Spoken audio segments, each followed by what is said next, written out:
Hey everyone, thank you so much for coming. Welcome to our panel, Queer Voices, Queer Acting. We've come from the depths of the internet and the voice acting community to celebrate the advances that have been made in the industry in recent years, highlight the unique perspective our voices bring to casting, and discuss some of the challenges that we, as queer voice actors, face in our day to day. Before we start, I want to thank Gaming Live for having us here. For all of you who've just tuned in, Gaming Live is presented by Healthysexual from Gilead Sciences, and the Community Zone is sponsored by Remag, a new place to connect with gamers in your community. Thank you to both of them for their support in making this happen. So, with that out of the way, let's start with introduction, shall we? My name is Maxi Molina, or MJ, pronouns they, he, and I'll be your host today. I'm a voice director, casting director, and general manager on the internet in many languages. Now, moving on to Hi, everyone. I'm Angelica Nupanani. Pronouns are they, them. I'm a transmasc non-binary voice actor.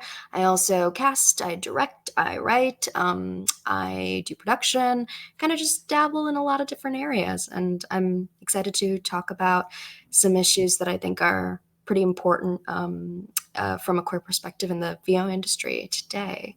So.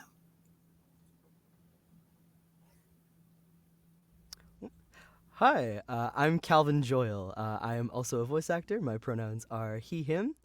I'm also very excited to be here today with a panel full of so many incredibly talented trans folks, all of whom I admire very much in this industry, and I'm very excited to be here talking with y'all today. Hi, my name is Nico Vargas, pronouns they, them. I'm a non-binary, gender-fluid voice actor and vocalist in the industry. I'm also super excited to be here. I also do music production, audio engineering, and all of the fun audio stuff. Hi, I'm Sina. I'm here. I am also a voice actor. I also do some casting and directing, and I work as a dialogue coordinator for Akupara Games. I'm a trans woman, identify as gender fluid, and my pronouns are she, they. And we have one last special guest who did not make it to the intro. give it up for JDK.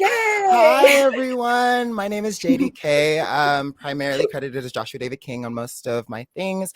I'm a voice actor, writer, singer, casting director. I do a lot of stuff, and I'm so, as with everybody else, I'm very excited to be here today. So thank you so much for having me. Yeah. Real quick, I'm going to go through the slides that yes, had meet your panelists go through the slides after we already just introduced ourselves. It's a reminder in case you forgot, you know? Yeah. Yes, can they see the slides right now? Exactly. Wonderful. There we go. Yes. So, yes. We've got Maxi Molino, we've got Angelica Nupanani, we got Cal Joyle. We got I wonder who those people are. Vargas, I've never heard of them before in my life. Never. Man, they all seem so cool. Wish. If only. So here we go, like 6 very queer people coming on together to give a talk. Extremely queer. Oh, that's good to know. Criminally queer. And you know, like one thing you hear a lot from like naysayers, let's say, is, you know, like it's all the rates now to cast queer people. Make an effort to bring voice act. That's super objective view. Yeah, absolutely. One thing I want to ask all of you in the chat right now is, I want you to think for a second and try to come up with 5 queer voice actors in the last decade or 2 decades. Like, just let's give it a minute here and just try to come up with 5 queer, be it gay, lesbian, trans, asexual. Just try to come up with 5 of them. Like right now. That are not in this panel. I was just going to say, okay. Can't use the ones in the 90s or 80s. Is that better for you? Yeah, specifically. Yes. Well, there you go. All right. There goes David Bowie. It's working all the way down to what? Yeah. There we go. We've had that some time to marinate that. All right, let's try it ourselves. Okay, let's try to come up with 5. Come on.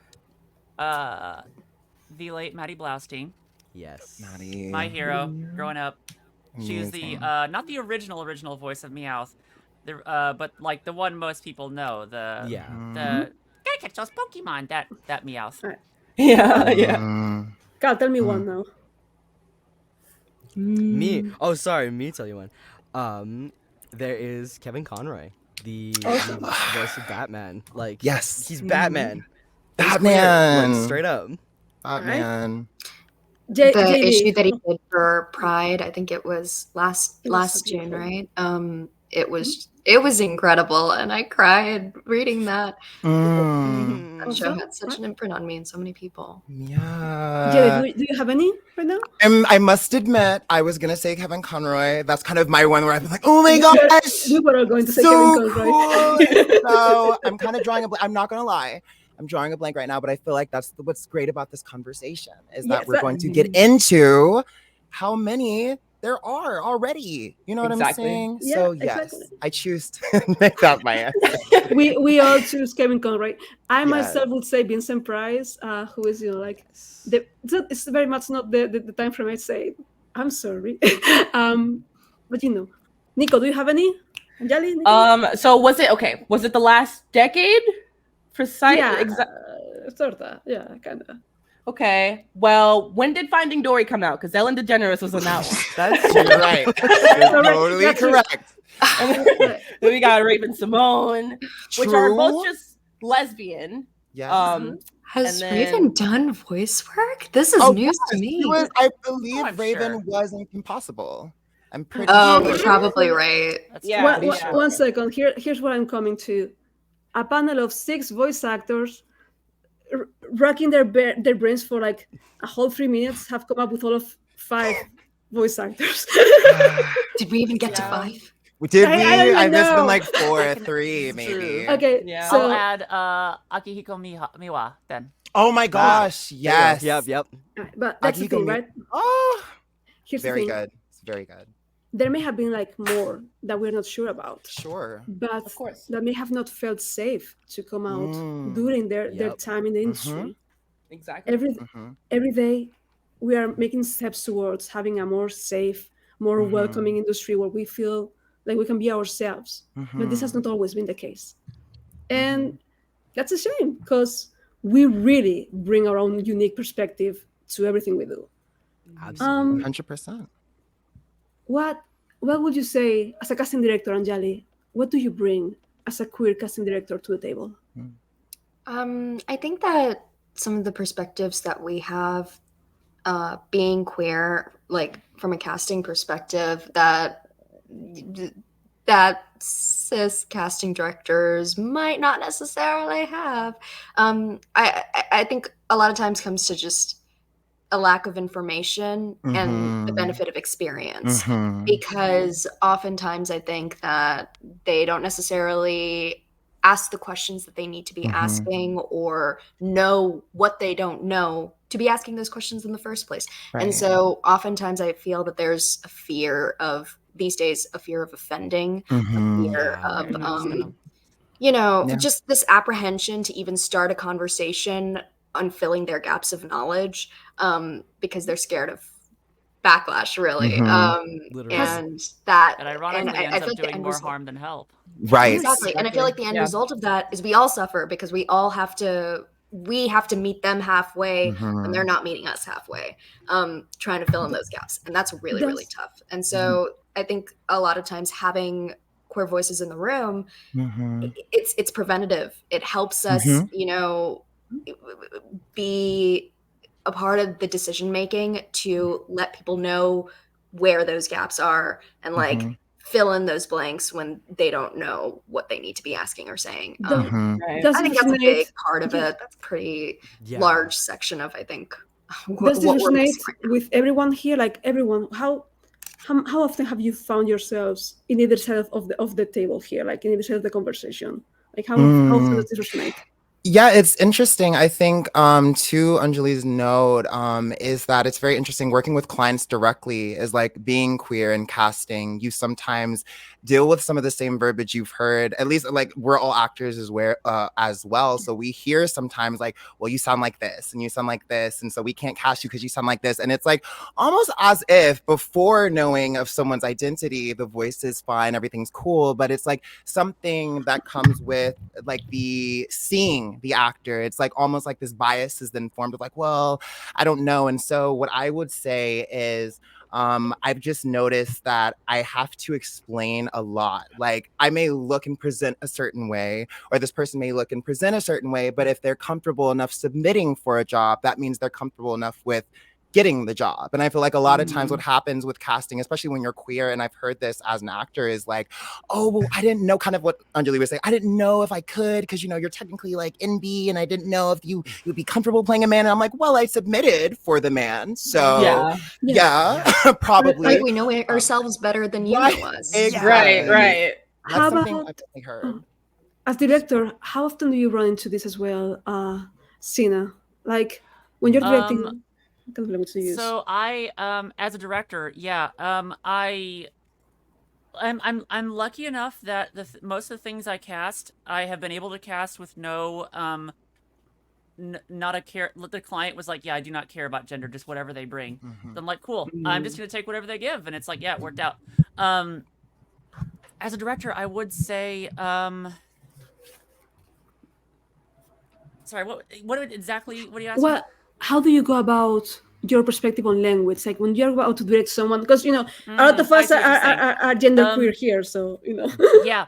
And I have something I cast and directed this year that so I can't talk about did have a large number of trans actors in it, and I was very much I didn't really I never tried to bring it like I never tried to give like gender direction unless it was necessary for the character. Like I feel like that kind of harkens back to like what Anjali was saying about like cis directors kind of like, well, I don't know if I should like, you know, on tiptoes. It's like, well, okay, if it matters that they sound like this because they're a, you know, this is a big guy or whatever, you know, then I'll say something. But if it doesn't, then I'm gonna use language like, can we make them more lively or more sing-songy, and just avoid trying to say like, for instance, something that could be taken very, because also if you say something like, I want you to sound more feminine, that's gonna mean 10,000 different things to 10,000 different people. Like in my family, in my family, my mother's side of the family is the loud, boisterous ones, and my dad's side is the small, quiet ones. Literally. So when I came out, I got louder. So feminine to me is outspoken, is big. So it's like you're not going to get good direction if you just adhere strictly to gendered terms. One important thing to note 100%. too is also the If that fact tangent that made any sense. yeah, it does.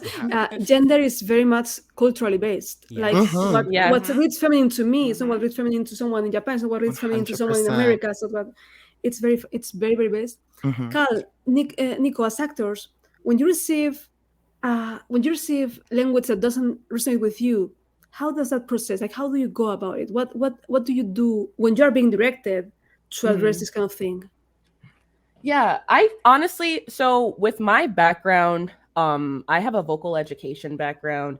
I'm currently a vocal coach as well.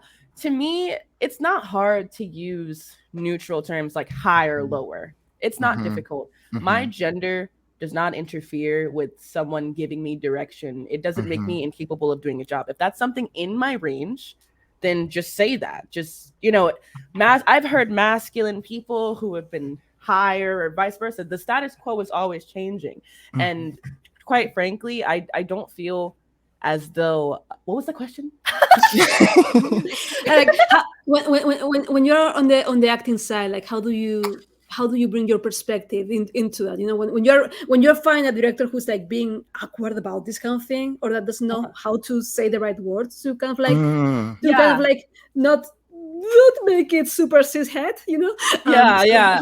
How do you go Thankfully, about that? most of the people who have directed me, have been kind of, I feel like people tend to be a little too on their toes about it. Mhm. It's like, I'm a Mhm. person. just Hello. because I'm right. Hi. Hi. You don't have to Are you? gravitate away from certain things. Of course, there are things that's like, okay, it's offensive, but I'm doing a job at the end of the day, is how I see it. And I feel as though people take it a little too, I don't want to say literally, that's not the right word. It's more so that the directors who are the type to say feminine, masculine, it's like, I really don't feel like that's a good director, quite frankly. Mm-mm. If you Yeah.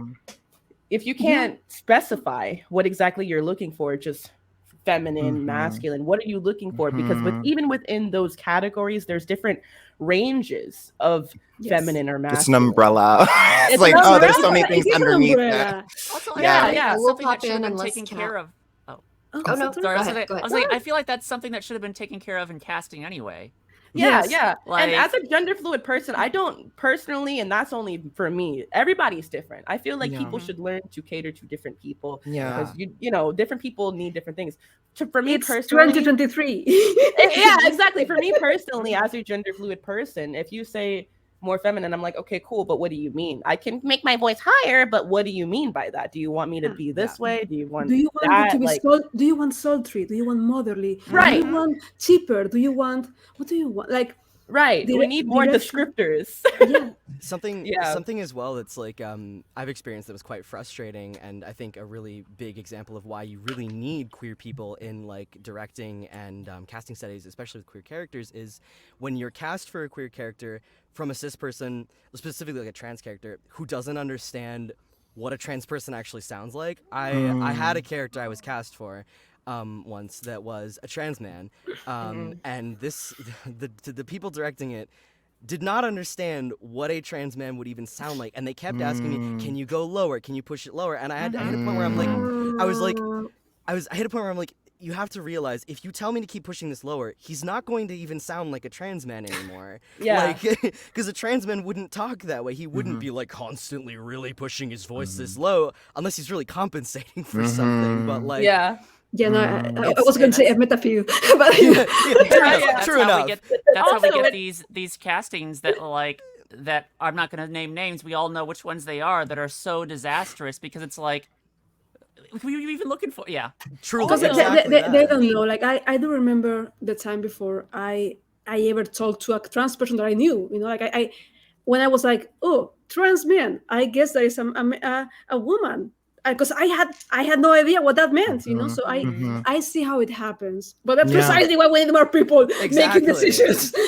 The upside to that, though, I do feel like there is this pressure to sound trans on the other side of that. Yeah, like, you know, things like testosterone affect everybody differently. I've met trans men who have been on T for years, and hey, what's up? You know, they're really, you know, really bassy. I've met trans men that get to a certain level and then they kind of stagnate. And I feel as though if there's a trans character in media, especially, I noticed this specifically with trans women, they want them to sound a certain way.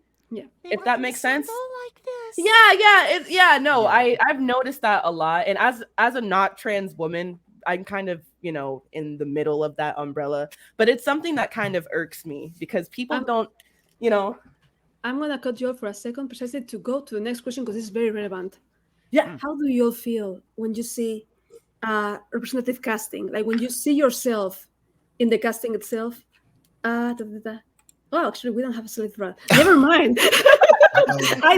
That's my bad. I thought we had like never mind. So, how do you feel when you see yourself represented, when something like really resonates and makes you say like, "Oh, hell, that's me"? You know, like, have you had any moment like that? Like, what was your first moment where you really saw like? I was gonna say I can answer that with a very, very recent one. Actually, two very recent ones. There were two casting calls that I got took a couple of years ago, a year or two ago. It was a while in the past couple of years.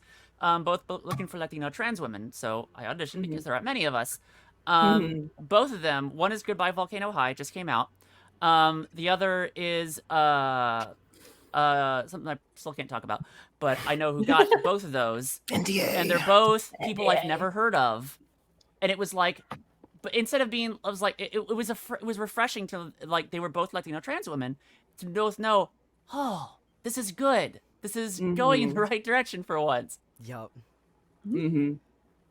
What And about yeah, go ahead. I was just saying, like, that experience too makes me so happy. Like seeing like a really inclusive castings. Like whenever I see like something casting like a trans native character, I get like so excited because I'm like, oh, either this is a chance for me to represent myself or a chance for me to see someone else like me also working and doing stuff, which is so exciting. My fiance is also a trans man who's Indigenous. We met through this, and I was like, that's so fucking cool. I remember growing up, I never once saw someone who is Indigenous and trans in voice acting. I was like, gosh, I wonder if that's even possible. I wonder if someone like me can actually get into voice acting. And now, like, knowing multiple people like me doing it full time working, it's just it feels exciting. It gets me just so happy, you know? Right. I really want to make a point. Like, it's all, if you realize, like, even when we're talking about all the bad, like, it's all smiles in this panel, and I love that so much. You know, we're all like just so happy to just talk about this stuff, like, because Right. it really feels you, right? Like, 100%. go ahead, Joe. Yeah. I was just gonna say, I think beyond just inclusive casting, I really do feel, for me, the first moment I had it personally in my career was with Cookie Run, which is like this very indie, my character is like very indie and like floaty and pastel and pink. And I remember opening up the sides and I was just like, oh my gosh, like this is me. And they were like indie and all this stuff. And I was like, it'd be really cool. But you know, like in this industry, we're like, oh, okay, I don't really want it that much. And then it comes back and it was awesome. And I think beyond what I felt is I also learned from a lot of indie people who were like, oh my gosh, I'm so glad that this is represented through you. And I feel like it's a big response. We're really like responsible for, you know, how we go in and how we just work in general, because we are, you know, inspiring this next gen. And I will say beyond, you know, this stuff that's so specific to us, I like to see us, because I think the flip side of this, and I'm sure we'll get into this, is tokenizing. So I also like to see when we're able to branch out and do more stuff than just what our identities are. And so for me, that sometimes has an even bigger reaction, because I'm like, wow, they're allowing you to have fun and play and not like be only in this box. And I feel like that's why we do this. We want to play, we want to have fun. And so it's great to, it's so amazing to be able to represent my identity. I love doing that. And it's even more cool, dare I say, to journey around the world and just be a creature, or be this knight, or be this soldier. It's really fun. So I feel like it's both sides for me, but I definitely feel like my first experience personally with it was definitely with Cookie Run, because I was just like, oh my gosh, that's me. And then it was me. And I was like, oh my gosh. So yeah. What about you, Anjali? Like, any thoughts on how you feel that? I think it's interesting because, and I'm sure many of us can speak to this, but when you're like living in an intersection, you very rarely see a point where, I mean, I frankly have not seen any characters in media that are like me exactly. The very, very, very few that I have seen are characters that I play. Because there aren't many. It's so that's been really interesting. So you tend to find the elements and characters that you can relate to, even if they're not exactly like you, and you hold on to that, which I think is an experience that queer people or queer kids, kids of color, etc., oftentimes like have to get used to when they're 100%. you know, watching and consuming media. They find the little things about characters that they can relate to, because it's so rare they see someone like themselves on screen. And that's I think a part of the big reason why you'll see people being like, oh, Megamind is so gay. Like, yes. Like, I mean, like, we find what we have to. Right. I'm like, they're in a polyamorous bisexual. Has to be. I have not come here to be attacked like this. And what's great about that is sometimes it actually affects the canon, whatever. Yeah. The one I always think about is Miles Morales. That character wouldn't exist, you know, if someone didn't look at a character and was like, why can't he be like me? Right. Exactly. Straight up. Exactly. 100%. 100%. I love that. So I I want. Oh, sorry. Before that, I want to ask you all a question. Like Mhm. because we're moving on to resources now, Oh, yes. and the first question before we get into actually how do we become a voice actor 101. Before that, I want to ask all of you for like some really corny stuff. What do you tell yourself when the going gets rough? That's a good question. That's a good question. I get think more if you guys soft. will allow me to start. I think here with anything that you're pursuing artistically, just in life in general, a healthy amount of detachment really does help. And so I feel like a lot of times when you're constantly seeing everything that everyone else is doing, that can impact your own self-feel. And it's like, I'm not doing enough. I'm not doing enough. And I feel like that's a lot of times when I talk to other actors, that's the struggle, is like we feel like we're inadequate because we're not doing enough. But I feel like that healthy detachment and knowing that you are enough as you are, and this is just an extension of your greatness, is all you really need to know. And so if it comes, it comes. And if it doesn't, it doesn't. It doesn't make you any different as a person. It doesn't make you any smaller of a light in this industry, wherever you are. And I feel like that's really what I tell myself is like, it's fun. And when I get to do it, it's really fun. But there's nothing lost if I'm not doing it. I Exactly guess sort that. of going off of. Oh no. No, you Tina, go ahead. Okay, I was just gonna say, sort of going off of that, and how sometimes you can get really beaten down if you're not Mhm. working like crazy. Mhm. I don't know. Like, I mean, people always say this in the acting community, but auditioning is the job. It is. It's Yeah. It like you get is. little pieces of a story and get to Mhm. experience that for a short period of time. And if you get to continue with it, great. But if not, you still got that. Yes. And it's fun. Yes. Sorry, Anjali, No, to add you're to that, good. it's It's just fun about to, having fun because yeah, I to think be in the moment. And even with auditions, like treat it Yeah. as the opportunity that it is to really go in there and just have fun with your craft. It's not always about booking, it's because about you also growing. this job can be stressful It if you is. focus on those aspects, but Yes. like why? Like if I wanted to be stressed, I'd work an office job. You know what I mean? Hello. Like I'm Right. doing this because I I love it and it's I, fun. And if it's Right. not fun, then Right. why I would want to I? ask something though, because like I'm disabled too, so I want to ask Nico. How about you? What resources do you have? So I try to tell myself, like, whenever I have a rut and I pick myself up, I'm like, you miss 100% of the chances you don't take. You miss 100% of the Yep. chances you don't take. Yep. Because I personally, like, personal issues, I struggle with a lot of self-confidence issues. I got bullied really, really bad. And I have a lot of mental illness on top of my physical disability. Some days, like, the air quality will be really bad, and just being in the booth, I'm like, I can't breathe, because I also have to take my cannula out of my nose when I'm in there because it'll make a sound in the microphone. So it's especially really difficult. But like Anjali and like JDK, I tell myself, like, this is what I love to do. I feel like this is what I was born to do. This is what I've been doing since I was a child. Like, I was in theater, like choir, anything I could do to like entertain and perform. So I constantly just have to tell myself, and another thing with it is a lot of these opportunities, even if you don't get what you audition for, like, you're on a list somewhere. People are like, Yes. oh, okay. Yes. I've had so many of the bigger opportunities I had were personal requests. And I'm like, how did I get on Cartoon Network's radar? And it's like, I must have sent something out and they must have heard it, So you never audition for just one thing. Like casting directors No. are always looking at whatever you And send. that's the magic, really. I feel like so many Exactly. of us are so linear in thinking, but like what Nico said is like, there's several times I've been brought in, I'm like, I don't remember anything. Oh, and they're literally like, oh, well, like 2 years ago. I'm like, oh, well, wonderful. So Exactly. it's Ha- happy little surprises. I want to add that it is hard. It's hard when you're like really in a rut. It's hard to will it yourself. It makes it so much easier if you have others. Like just knowing that like, oh, what I do does affect others. I do have agency here. That is a feeling of like of great strength. That like what I'm doing is not meaningless. It has, by which I mean to say, the first thing you can do if you want to be a voice actor is find other people who also want to be voice actors. Get your crew together. Yeah.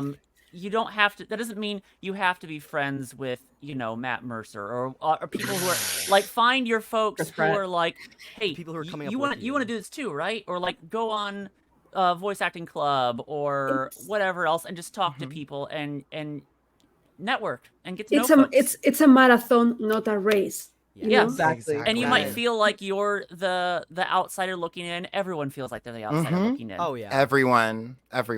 Even no matter Everyone. how big you are, it's always and yeah, so just solidarity, camaraderie will We- do so much.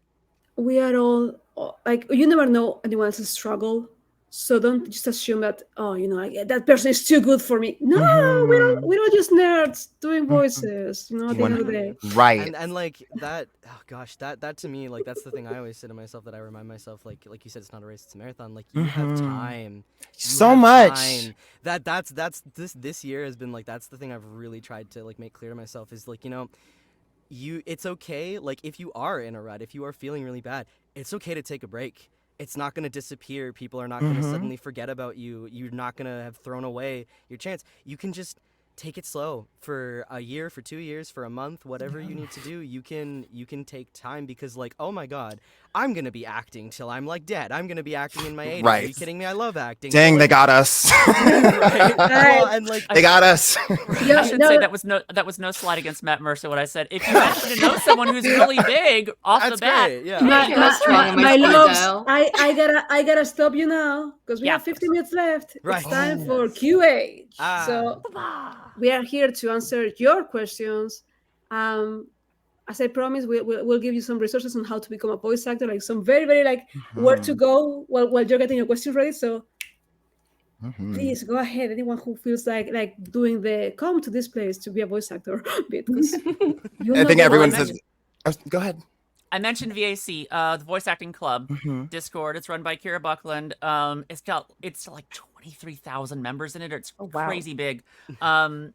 It's I want to be a voiceactor.com. I want to be There a you go. voiceactor.com. That's Yep. the Becky one. Baker, fantastic. Just so many posts of resources upon Mhm. resources. They had the information of a local recording studio in Winnipeg, where I used to live. They That's have amazing. the information Mhm. for wherever Mhm. you are.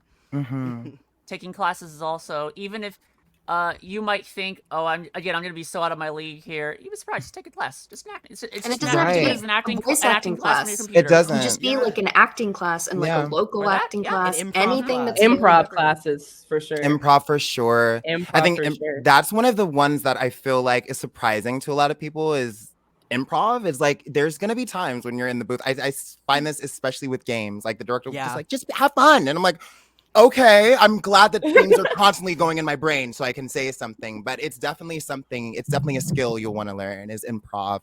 Yeah. And that's where you really bring yourself to it. 'Cause, like, Yes. yeah. Color it. And that's when the director will be like, oh my God, I didn't even think about this. Oh my God, let's keep going. Let's keep going. Let's keep going. Right, right. I will hell. Let's get the questions started between ourselves to just kind of like get the chat rolling. So Mhm. if you have any questions that you've always wanted to ask any of the people here, or not, or like just make any right now. How are Pretend you do. all so talented at what you do? God. I look at you guys and I'm You like, looked at a "Oh, mirror. oh my Yes. gosh, stop. Stop. You're too much. Well, I think, is there, Well, okay. oh. You know what? It is, what's that? Oh my God, what's that one song, like, this is 5% will, whatever, 50%, whatever that song is. There's kind of a grain of truth to it, though. A lot of it is luck. But also, the biggest role in my career, which I still can't talk about, but is upcoming. The one person who figured out it was me, and I was like, okay, yeah. They're like, hey, dude, how'd you get that? I was like, well, it started out, it was luck, and then I worked my fucking ass off to get it. Mhm. It is a balancing act. It is not one way or the other. Is how you get to be. Oh, this is weird. Propping myself and us up where we are. You I know, mean, it's marketing. what is it people say about preparedness meeting opportunity or whatever it is? Yeah, Whatever that Yeah. is. Whatever that is. It sounds right. Yeah. The right set of skills at the right time with the right people. Like you just need all of them. You need to have luck And to have the yeah. chance. And yeah, And it you will know, not I come from where you expect it to come. 100. You think like, you know what? I'm gonna make myself on track to be in whatever show, and then your big break will be like, oh, I was not expecting that. But, Right. Oh, And okay, that's the thing, I think, sure. like with other jobs and other industries, it's so easy to see like the path that you're going to go down like 10, 20, 30 years. But in a creative industry, and especially in acting, things are so unpredictable. Yeah. And I At think that's all. part of why we can't put that much pressure on ourselves, because sometimes we'll get big, Yes. like, a year in, sometimes it takes 10 years. Yeah. But it's the I was process gonna- that we love, right? And so, I I think was it's gonna interesting. say- Oh, sorry. Go ahead. No, Nico, go ahead. Go ahead.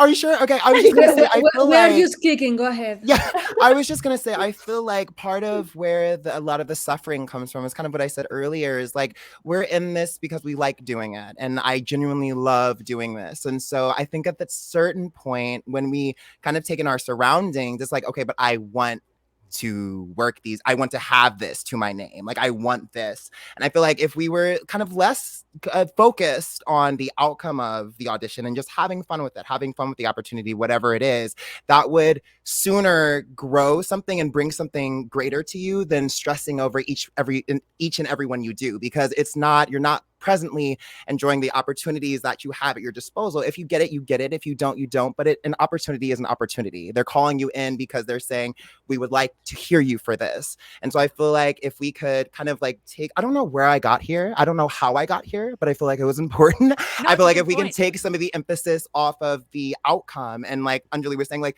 the job is to audition, so like to put her all into that and just let whatever comes.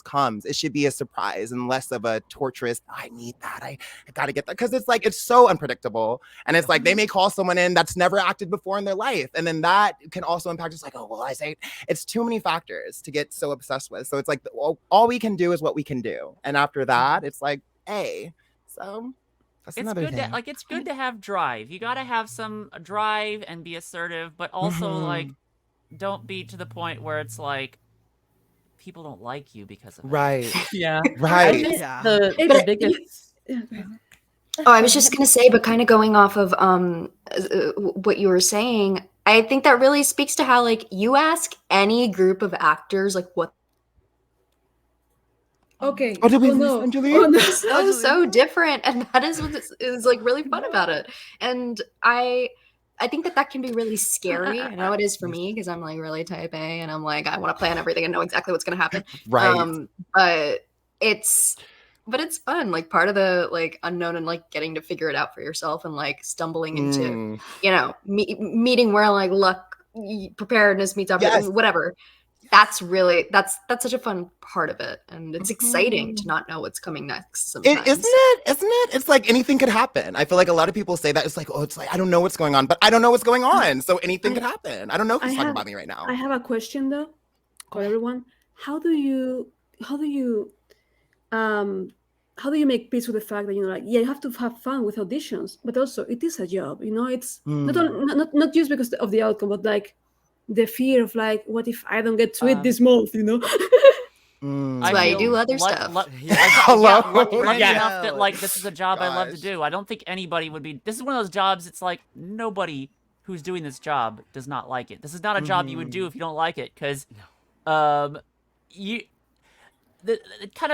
you quickly realize nobody does voiceover full time. Pretty much nobody does voiceover full time. No. So we're doing. If you're doing this and you're serious about it, it's because you love it. And this is what we call a job reality and check. fun does not have to be, opposites or whatever. Yeah, I don't know anyone who doesn't have some kind of supplementary income and aren't doing something. I think people forget that like you can be like a full-time freelancer, like if you also do art, if you also do like demo mixing, etc., etc. But like very few people just do voice acting like anything else. With the reality check out of the way, Kiran asked a question: who is one of your favorite characters you voiced? Come on, that we can ending on talk a happy about. note. That we can talk about. Yes, stop tweeting. I'm such a beloved character. We were all thinking like, oh gosh. I loved voicing NDA in NDA. They were Yeah, so fun. yeah, me great. too. One of my I love favorites. voicing Right there with you. I think unless it's so funny. I think Unless. there's I have a few. I think what I usually take away from from these characters is like the experience. And I have a lot of good experiences working with Cookie Run with both of my characters in there. Cream Unicorn Cookie is kind of like my biggest role, I would argue. And it's just a very fun role because I was doing a lot of like masculine voices and I was kind of like, okay, but I want to like be soft and fun and cute. And so it was my first opportunity being able to do that. So I always carry that with me as like, oh my gosh, like it kind of like didn't validate that I could do it, but it was nice to say like, oh my gosh, like this is a voice I've always wanted to use and I'm able to use it. And so yeah, that's my favorite. What about Nico? My favorite character that I voiced is, I mean, the thing is out, but without violating the strike. My favorite character that I voiced is probably gonna be, I voiced Taylor the Tailor in Craig of the Creek. And that was just a really fun experience. I recorded that out of my closet in my tiny studio Richmond apartment. And it was the first time I got to really do like a character voice. I had done like commercials and like little indie games and animations, but that was the first time that I auditioned for something like using like a really cartoony voice, and I got it, and it was just really fun to be in a kid show. Hell Cal, Yeah. your turn. For me, I think. Oh, sorry if you hear the fire truck going by outside. For me, it probably would be Viso from Warframe. Very often I get cast as like side characters in a lot of really cool projects. Like I was in Street Fighter as a side character. I was in Fallout as a side character. But Viso, I think, was the first and one of the only times I've been able to be like the main character in a storyline and getting to like actually embody a character in full and just like follow his like storyline from him starting off as this meek tiny little oh my god what the fuck is happening to like I'm doing something cool and sacrificing myself. I was like, man, this is so good. It really invigorated me to like, yeah, this is what I love doing. I'm gonna do this forever. This is the best feeling in the world. Sina? Can I just combine all the Hearthstone characters I've done into one game? because I hate grounded and natural, and that game, the characters are so wild. I got brought in for 3 characters once for the latest expansion, and the first one was a little robot that was way up here. The last one was a monster. And I'm like, I never Love get that. to use this anywhere else. It's so fun and wild. It's just freeing to be able to play and be fun. Exactly. It is. And Anjali, your own? I voiced a character in a show this year called Kiriko in Heavenly Delusion, which was the most involved role I've ever had, and like that character went through it. And just like as an actor, it was like that character like Yeah. my heart out. Like truly they went through it, which I feel terrible about. But as an actor it was amazing. Like just getting to it was such a meaty role, and like and I've never been on that kind of journey with the character, and so like that was like a gift to me as an actor, and so I loved it.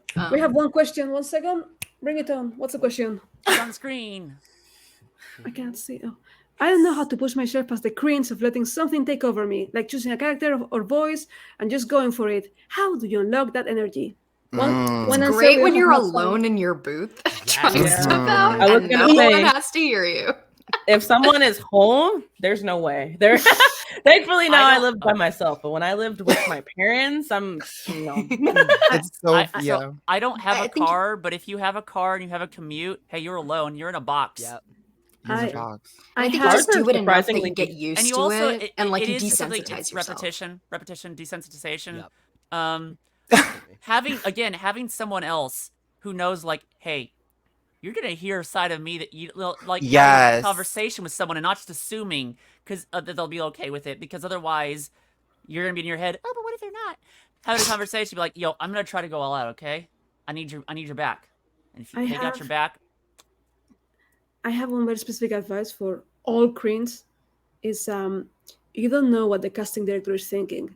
Yeah. If like you will never know. Like you can guess kind of like what the role requires based on like what the audition calls for, but you don't know what the casting director is thinking.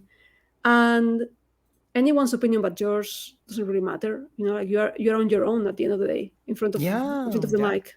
You're your own person. And I think that ties into what I was going to say. It's like, you have to be comfortable getting silly. You have to be comfortable getting silly. I was a kid who was watching anime dubbed, learning Japanese, doing a lot. And I was just going around the house, just doing random stuff. And of course, again, with family, it's like, what are you doing? Who are you talking to? But you have to get in that place. If you want it, you want it. And if you know that this is something you want to do, it shouldn't matter what everyone else is thinking of you, because it can be like, obviously nerves, like, all right, people are looking at me, but people are going to be looking at you if this is what you want to do. So you got to get in there and have fun and be silly and let I think that's right. Words go. I'm really sorry, y'all, but that's our time now. Oh no! I'll really quickly throw in: if you're really new, take an acting class. Everyone's gonna be silly in there. Yes. And everyone's Very nervous good. too. There you go. There you go, everyone. Take an acting class. That's our wisdom for today. Thanks for watching this panel. Thank you, Gayming LIVE, for having us, and thank you, Rimac, for sponsoring this session. If you haven't heard, anyone who signs up to Rimac and joins the gaming community before the end of October, I'm sorry, I'm super reading this, is in the chance of winning an Xbox Series X. Scan the QR code below to join. To check out what else is happening across Gayming LIVE, visit gaminglive.com/live and follow @GamingMag on all the socials. There we go, I did it. Yeah! Yay! No, for real, thank you all so much. It's been wonderful. It's been super lovely having you all. And I hope you all at home had a lot of fun watching us. Yes, So, thank you for coming. Thank you so much. Yes. Bye. Bye. Bye.